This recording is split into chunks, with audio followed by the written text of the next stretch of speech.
வணக்கம் நண்பர்களே. உங்கள் சமையலறையில் இருக்கக்கூடிய ஒரு சிறிய விதை, ஆனால் அதில் மறைந்திருக்கக்கூடிய மருத்துவ சக்தி அளவிட முடியாதுங்க. அதுதாங்க வெந்தயம். சர்க்கரை நோய் முதல் உடல் எடை குறைக்கிறது வரைக்கும் பலவிதமான நன்மைகளை கொண்டிருக்குது.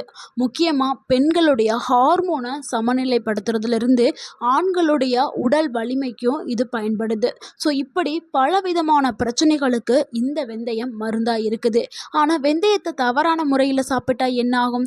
அதனால தான் வெந்தயத்தை சரியான முறையில் எப்படி சாப்பிட்றது, வெந்தயத்தை தினமும் சாப்பிட்டா உடலில் நடக்கக்கூடிய மாற்றங்கள் என்ன, யாரெல்லாம் எப்படி சாப்பிடணும், ஒரு நாளைக்கு எவ்வளவு அளவு சாப்பிடணும், எந்த நேரத்தில் சாப்பிட்டால் என்ன நன்மை கிடைக்கும் அப்படிங்கிற முழு விவரத்தையும் இந்த ஒரு வீடியோவில் நம்ம பார்க்க போகிறோம். ஸோ வீடியோவை முழுமையாக பாருங்கள், ஸ்கிப் பண்ணாமல் பாருங்கள். உங்களுடைய ஆரோக்கியத்திற்கு இது மிகவும் பயனுள்ள ஒரு வீடியோவாக இருக்கும். உங்கள் ஆரோக்கியம் உங்கள் கையில்தான். வெந்தயம் ஆயிரக்கணக்கான ஆண்டுகளாக இந்திய மருத்துவத்தில் பயன்படுத்தப்பட்டு வருது. ஒரு பாரம்பரிய மூலிகை விதைன்னு சொல்லலாம். இந்த வெந்தயத்தில் இருக்கக்கூடிய சத்துக்களை பார்த்துடலாம். கரையக்கூடிய நார்ச்சத்துக்கள் புரதம், இரும்புச்சத்து, magnesium, potassium, calcium, vitamin B6, anti ஆக்சிடென்ட்டுகள், சஃபோனின்கள், இது எல்லாமே வெந்தயத்தில் இருக்குது. அதனால தான் வெந்தயம் இவ்வளவு மருத்துவ குணங்கள் கொண்ட ஒரு உணவாக திகழ்ந்துக்கிட்டு இருக்குது. அதனால தான் இது பல உறுப்புகளை ஆரோக்கியமாக வச்சுக்கிறதுக்கு வெந்தயம் பயன்படுதுங்க. ஸோ வெந்தயத்தை தினமும் சாப்பிட்டா உடலில் ஏற்படக்கூடிய மாற்றங்களையும் அது கொடுக்கக்கூடிய நன்மைகளையும் இப்போ பார்த்துடலாம். ஸோ முதலாவதாக ஏற்படக்கூடிய நன்மை என்னென்னா, சர்க்கரை நோயை கட்டுப்பாட்டில் வைக்கிறதுக்கு வெந்தயம் பயன்படுது. வெந்தயத்தில் இருக்கக்கூடிய கரையக்கூடிய நார்ச்சத்து கார்போஹைட்ரேட் உறிஞ்சுதலை மெதுவாக்குறதுக்கு பயன்படுது. இதனால் உணவுக்கு பிறகு சர்க்கரை திடீரென அதிகரிக்காமல் இருக்கிறதுக்கு இது உதவுது. இன்சுலினுடைய செயல்பாட்டை மேம்படுத்துறதுக்கும் இது உதவுது. ஆனால் வெந்தயத்தை மட்டும் சாப்பிட்டா சர்க்கரை நோய் முழுமையாக குணமாயிடாது. மருத்துவர்கிட்ட நீங்கள் மருத்துவருடைய ஆலோசனைப்படி அவர் கொடுக்கக்கூடிய மருந்து மாத்திரைகளை எடுத்துக்கொண்டு ஒரு புறம் நீங்கள் வெந்தய தண்ணீரையும் எடுத்துக்கிறலாம். அடுத்து இரண்டாவது நன்மை, உடல் எடையை குறைக்கிறதுக்கு வெந்தயம் பயன்படுது. வெந்தயம் வயிறு நிறைந்த ஒரு உணர்வை கொடுக்கறதுக்கு பயன்படுது. இதனால் அடிக்கடி பசி எடுக்காமல் இருக்கிறதுக்கும், தேவையற்ற ஸ்நாக்ஸ் சாப்பிட்ற அந்த பழக்கத்தை குறைக்கிறதுக்கும் பயன்படுது. கலோரிகள் உட்கொள்வதை குறைக்கிறதுனால ஆட்டோமேட்டிக்காக உடல் எடை குறைய ஆரம்பிக்குது. இது கூடவே சரியான உணவு முறையும் உடற்பயிற்சியும் நீங்கள் சேர்த்து எடுத்துக்கிட்டிங்கன்னா நல்ல பலன்கள் உங்களுக்கு கிடைக்கும். விரைவிலேயே உங்களுக்கு உடல் எடை குறையும். ஏன்னா வெந்தயத்தில் என்ன இருக்குதுன்னா, கொழுப்புக்களை கரைக்கக்கூடிய சத்துக்கள் இருக்குது. ஸோ வெந்தயத்தை எடுக்க எடுக்க உங்களுடைய உடலில் இருக்கக்கூடிய அந்த கெட்ட கொழுப்புகள் வேகமாகவே கரைக்கப்படும். வெந்தய தண்ணீரை நீங்கள் குடிச்சிங்கன்னா உங்கள் உடலில் மெட்டபாலிசம் ஸ்பீடாக இயங்க ஆரம்பிக்கும். இதனால் உங்களுடைய உடல் எடை வேகமாகவே குறைக்கப்படும். அடுத்து மூன்றாவது நன்மை, செரிமானத்திற்கு வெந்தயம் பயன்படுதுங்க.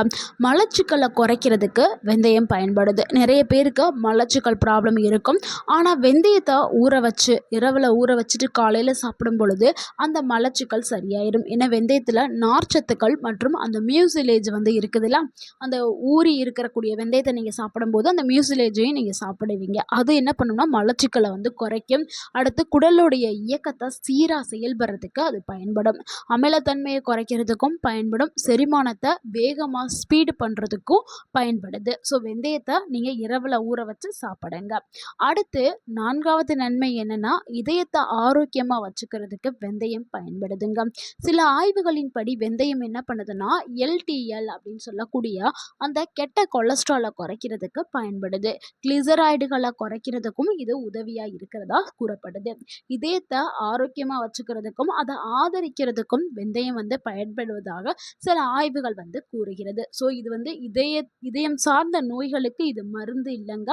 ஆனால் இதயத்தை பாதுகாக்கக்கூடிய ஒரு உணவாக இது இருக்குது. அதை நீங்கள் புரிஞ்சுக்கணும். அடுத்து ஐந்தாவதாக பார்க்கக்கூடிய நன்மைகள் என்னென்னா, பெண்களுக்கு கிடைக்கக்கூடிய நன்மைகள். வெந்தயத்தை பாரம்பரியமாகவே நம்மளுடைய முன்னோர்கள் என்ன பண்ணியிருக்காங்கன்னா, அந்த மாதவிடாய் காலங்கள்ல வரக்கூடிய வலிய குறைக்கிறதுக்கு பயன்படுத்தியிருக்காங்க. அதாவது ஒரு பெயின், அதாவது சூட்டுனால சிலருக்கு பெயின் வரும். சிலர் இந்த மாதவிடாய் டைம்ல நார்மலாவே வயிறு வலிக்கும். ஸோ அந்த டைம்ல வெந்தயத்த நம்ம வாயில எடுத்து போட்டுட்டு தண்ணீர் குடிச்சா அந்த வலி வந்து குறைஞ்சிரும். அதே மாதிரி பால் குடுக்கக்கூடிய தாய்மார்களுக்கு பால் சுரப்ப வந்து அதிகரிக்கிறதுக்கு வெந்தயம் வந்து பயன்படுதுங்க. அதே மாதிரி பெண்களுக்கு வந்து ஹார்மோன சமநிலையில வச்சிருக்கிறதுக்கு வெந்தயம் பயன்படுது. ஏன்னா இப்ப இருக்கிற பெண்கள்ல பாதி பேருக்கு என்ன ஆகுதுன்னா, ஹார்மோன் இம்பேலன்ஸ் ஆயிருது. ஸோ ஹார்மோன் இம்பேலன்ஸ் ஆகுறதுனால பெண்கள் நெறைய பேருக்கு என்ன ஆகுது, பிசிஓடி, தைராய்டு, உடல் பருமன் இந்த மாதிரியான பல பிரச்சனைகள் வருதுங்க. ஸோ இத தவிர்க்கிறதுக்கு நீங்க வெந்தயத்த வந்து வெந்தய தண்ணீர் வந்து நீங்க குடிக்கலாம். ஆனா கர்ப்பிணி பெண்கள் வந்து நீங்க உங்களுடைய மருத்துவர்ட்ட நீங்க ஆலோசனை கேட்டுட்டு அளவா எடுக்கிறது நல்லதுங்க. மத்தபடி நார்மலா இருக்கக்கூடிய எல்லா பெண்களுமே வந்து எடுத்துக்கிறலாம். அடுத்து ஆண்களுக்கு வெந்தயத்தோடைய சிறப்ப பார்த்துடலாம். ஆண்களுக்கு எப்படி வெந்தயம் பயன்படுது அப்படின்னு. சில ஆய்வுகள் என்ன சொல்லுதுன்னா, டெஸ்டோஸ்டரான் அளவ அதிகரிக்கக்கூடும் அப்படின்னு சொல்றாங்க. அதாவது ஆண்களுக்கு தேவையான அந்த ஆண்மை பவர் இருக்குல்ல, அந்த அந்த ஹார்மோன் ஆண்களுக்கு இருக்கக்கூடிய அந்த டெஸ்டோஸ்டரான் அந்த ஹார்மோன வந்து பூஸ்ட் பண்ற வேலைய வந்து வெந்தயம் செய்யுது. அதே மாதிரி உடற்பயிற்சி செய்யறதுக்கான திறன வந்து மேம்படுத்துறதுக்கு வெந்தயம் பயன்படுது. பாலியல் ஆரோக்கியத்திற்கு அடுத்து 7வது நன்மை என்னன்னா, முடி வளர்ச்சிக்கு தாங்க. வெந்தயம் முடி வளர்ச்சிக்கு ஒரு அற்புதமான ஒரு உணவா இருக்குது. ஏன்னா வெந்தயத்துல புரதம் இருக்கு, நிக்கோட்டிக் அமிலம் இருக்குது, ஆன்டி ஆக்சிடென்ட்டுகள் இருக்குது. இது வந்து முடி உதிர்தலை குறைக்கிறதுக்கு பயன்படுதுங்க. ஏன்னா இப்ப எல்லாருமே நம்ம சந்திக்கிற ஒரு பிரச்சனை என்னன்னா, முடி உதிர்தல் பிரச்சனை. இதுக்காக நம்ம என்னென்னமோ ட்ரீட்மெண்ட் எல்லாம் எடுப்போம். நிறைய பேர் நிறைய காசு செலவு பண்ணுவாங்க. காஸ்ட்லியான ஹேர் ஆயில், ஷாம்பு அது இதுன்னு என்னென்னமோ மாற்றிருப்பாங்க. ஆனால் எதுவுமே ஒர்க் அவுட்டே ஆகியிருக்காது. ஆனால் நீங்கள் வெந்தயத்தை நீங்கள் ஹேர் ட்ரையராக நீங்கள் அதை நைட்லேயே ஊற வச்சிடணும். வெந்தயத்தை ஊற வச்சு காலையில் நீங்கள் மிக்சிலேயோ இல்லை கிரைண்டர்லேயோ ஆட்டிட்டு நல்லா அது பேஸ்ட் மாதிரி அரைச்சிட்டு நீங்கள் தலையில் அப்ளை பண்ணிவிட்டு ஒரு 1/2 அன் ஹவர் சென்றுட்டு நீங்கள் திருப்பி தலையை வந்து குளிச்சிடணும். ஸோ இந்த மாதிரி பண்ணாவே உங்களுக்கு நல்ல ஒரு ரிசல்ட் வந்து கிடைக்கும். அதாவது முடி உதிர்தல் வந்து ஸ்டாப் ஆயிரும். அதே மாதிரி சிலருக்குலாம் வந்து முடி 2 கீழே அடியில் வந்து பிரிஞ்சிருக்கும். அந்த இதெல்லாமே குறைஞ்சிரும். முடி நல்லா ஷைனிங்காகவும் இருக்கும். நல்ல ஒரு க்ரோத்தும் கிடைக்கும். ஸோ இந்த மாதிரி நீங்கள் ட்ரை பண்ணி பாருங்கள். அந்த வெந்தயத்தை ஊற வச்சு நம்ம டைரெக்டாக அரைக்கிறோம்ல, அது கூட நம்ம சிறிதளவு தயிர் சேர்த்துக்கிறலாம். சிறிதளவு கற்றாழையும் சேர்த்துக்கலாம். இதை நீங்கள் வாரத்துக்கு ஒரு முறை நீங்கள் ரெகுலராக பண்ணாவே போதும். உங்களுடைய முடி வந்து சூப்பராக வந்து நல்லா ஆரோக்கியமாக இருக்க ஆரம்பிக்கும். அடுத்து 8வது நன்மை என்னன்னா, சருமத்தோடைய அழகுக்கு வெந்தயம் பயன்படுதுங்க. வெந்தயம் முகப்பருக்களை குறைக்கிறதுக்கு பயன்படுது. ஏன்னா வெந்தய தண்ணீர் நம்ம எடுக்க எடுக்க நம்ம குடல்ல இருக்கக்கூடிய நச்சுக்கள் எல்லாமே வெளியேற்றப்படும். நம்ம குடல் சுத்தமாயிருச்சுனாவே ஆட்டோமேட்டிக்காக நம்ம முகமும் சுத்தமாகி அழகாயிரும். ஒரு கிளியரான ஸ்கின் வேணும்னா நம்ம வெந்தய தண்ணீரை எடுத்துக்கலாம். நம்மளுடைய சருமத்தை ஈரப்பதத்தோடு பாதுகாக்கிறதுக்கு வெந்தய தண்ணீர் பயன்படுது. அதே மாதிரி நம்ம உடல்ல இருக்கக்கூடிய அந்த இன்ஃப்ளமேஷன், அலர்ஜி எல்லாத்தையுமே குறைக்கிறதுக்கு வெந்தயம் வந்து பயன்படுது. அடுத்து 9வது நன்மை என்னன்னா, மூட்டு வலியை சரி பண்ணுறதுக்கு வந்து வெந்தயம் பயன்படுதுங்க. சிலருக்கு அலர்ஜி காரணமாக மூட்டு வலி எல்லாம் வரும். ஸோ மூட்டு வலியை குறைக்கிறதுக்கு வெந்தயம் பயன்படுது. அது மூட்டுகளை சுற்றி இருக்கக்கூடிய வலி, வீக்கம் இது எல்லாத்தையுமே சரி பண்ணுறதுக்கு வெந்தயத்தில் இருக்கக்கூடிய அந்த இன்ஃப்ளமேஷன் ப்ராப்பர்ட்டி வந்து பயன்படுது. ஸோ அதனால் நீங்கள் வெந்தயத்தை ரெகுலராக எடுத்துக்கிறலாம். அடுத்து 10வது நன்மை என்னன்னா, நோய் எதிர்ப்பு சக்தி தாங்க. வெந்தயத்தில் என்ன இருக்குதுன்னா, ஆன்டி ஆக்சிடென்ட்டுகள் இருக்குது. இந்த ஆன்டி ஆக்சிடென்ட்டுகள் என்ன பண்ணுதுன்னா, உடலில் இருக்கக்கூடிய செல்களை பாதுகாக்கிறதுக்கு பயன்படுது. இதனால் வெளியிலேருந்து வரக்கூடிய பாக்டீரியா, வைரஸ்களை எதிர்த்து போராடும் தன்மை நம்ம உடலுக்கு வந்து கிடைக்கிது. ஸோ இவ்வளவு நன்மைகளை கொண்ட இந்த வெந்தயத்தை எப்படி நம்ம சரியான முறையில் பயன்படுத்துறது, எவ்வளவு ஒரு நாளைக்கு எடுத்து பயன்படுத்துறது அப்படிங்கிறத நம்ம இப்போ பார்த்துடலாம். ஸோ இதுக்கான சரியான மெத்தட் என்னன்னா, இரவில் நீங்கள் 1 டேபிள் ஸ்பூன் வெந்தயத்தை தண்ணீரில் எடுத்து ஊற வச்சுட்டு காலையில் எந்திரிச்சு நீங்கள் வெறும் வயிற்றில் அந்த வெந்தயத்தை வாயில் போட்டு நல்லா மென்று சாப்பிடணும். தண்ணீரை நீங்கள் குடிச்சிடணும். இது ஒரு மெத்தடுங்க. அடுத்து 2வது மெத்தட் என்னன்னா, டைரெக்டாக காலையில் எந்திரிச்சு நீங்கள் 1 டேபிள் ஸ்பூன் வெந்தயத்தை 1 கிளாஸ் தண்ணிக்குள்ளே போட்டு நீங்கள் சுட வச்சு கொதிக்க வச்சு ஒரு 5 நிமிஷம் நீங்கள் கொதிக்க வச்சு அதை ஃபில்டர் பண்ணி நீங்கள் குடிக்கிறது. ஸோ இது அடுத்து 3வது மெத்தட் வந்துன்னா முளைக்கட்டி வச்ச வெந்தயத்தை சாப்பிட்றது. 4வது மெத்தட் வந்து லைட்டாக வந்து வெந்தயத்தை வறுத்தெடுத்து அதை நீங்கள் அரைச்சு பவுட்ரு பண்ணி ஸ்டோர் பண்ணி வச்சுட்டு நீங்கள் அதை சிறிதளவு வந்து எடுத்து சாப்பிட்லாம். ஸோ இந்த மாதிரி நீங்கள் நம்ம பயன்படுத்திட்டு வரலாம். ஒரு நாளைக்கு நம்ம 1 டேபிள் ஸ்பூன் வெந்தயம் மட்டும் நம்ம எடுத்துக்கிட்டால் போதுங்க.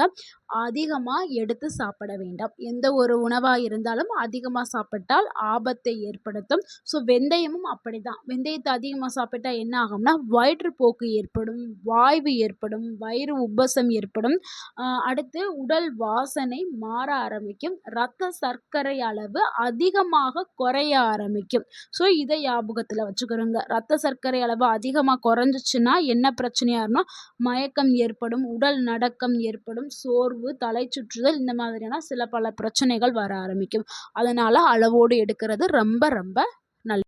யாரெல்லாம் வெந்தயத்தை கவனமாக எடுக்கணும் அப்படின்னா சர்க்கரை மருந்து மாத்திரை சாப்பிட்றவங்க அவங்க ரொம்பவே கவனமாக எடுக்கணும். நம்ம சொன்னோம்ல, ஏன்னா சர்க்கரை அளவு அதிகமாக குறைஞ்சிச்சுனாலும் பிரச்சனை.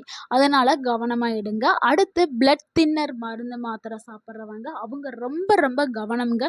இல்லைன்னா வெந்தயத்தை அவங்க தவிர்க்கிறது ரொம்பவே நல்லது. கர்ப்பிணி பெண்கள் அளவாக நம்ம எடுத்துக்கிறலாம். அலர்ஜி இருக்கிறவங்க வெந்தயத்தை சாப்பிட்றத நீங்கள் தவிர்க்கிறது ரொம்பவே நல்லது. ஸோ இவங்க எல்லாமே நீங்கள் பார்த்து தான் வெந்தயத்தை சாப்பிடணும். ஸோ வெந்தயத்தை தினமும் நீங்கள் சாப்பிட்டு அது கூடவே சில டிப்ஸ்களையும் ஃபாலோ பண்ணுங்கள். அப்போ நல்ல ஒரு பலன் வந்து உங்கள் உடலுக்கு கிடைக்கும். காலையில் எழுந்திரிச்சோன்னே ஊற வச்ச வெந்தயத்தை சாப்பிட்டதுக்கு அப்புறம் என்ன பண்ணுங்கள், போதுமான தண்ணீர் வந்து குடிங்க. குடிச்சிட்டு நடைப்பயிற்சி மேற்கொள்ளுங்கள். தினமும் வந்து உடலுக்கு உடற்பயிற்சி ரொம்பவுமே அவசியம். ஸோ நீங்கள் வாக்கிங் போகலாம். அதாவது ஒரு 20லேருந்து 30 நிமிஷம் வந்து நீங்கள் நடைப்பயிற்சி மேற்கொள்ளலாம். அதுக்கப்புறம் ஒரு 10 நிமிஷம் சூரிய ஒளியை பார்த்து நில்லுங்க. ஏன்னா விட்டமின் டி சத்து வந்து உங்கள் உடலுக்கு கிடைக்கும். அதுக்கப்புறம் வந்து போதுமான தூக்கம்ங்க. ஒரு நாளைக்கு 7லேருந்து 8 மணி நேரம் தூக்கம்ங்கிறது ரொம்பவே முக்கியம். இப்போ நம்ம பார்த்த இந்த டிப்ஸை வந்து நீங்கள் தினமும் ஃபாலோ பண்ணுங்க. எப்போதுமே நீங்கள் ஆரோக்கியமாக இருக்கலாம். ஸோ இந்த வீடியோ உங்களுக்கு பயனுள்ளதாக இருந்திருந்தால் இந்த வீடியோக்கு ஒரு லைக் பண்ணுங்கள். அந்த வீடியோவை உங்களுடைய ஃப்ரெண்ட்ஸ் அண்ட் ஃபேமிலிக்கு ஷேர் பண்ணுங்கள். மறக்காமல் நம்ம சேனலை சப்ஸ்கிரைப் பண்ணுங்கள், சப்போர்ட் பண்ணுங்கள், கமெண்ட் பண்ணுங்கள். தேங்க்யூ ஃபார் வாட்சிங் அண்ட் வாழ்க வளமுடன். உங்கள் ஆரோக்கியம் உங்கள் கையில் தான். நன்றி, வணக்கம்.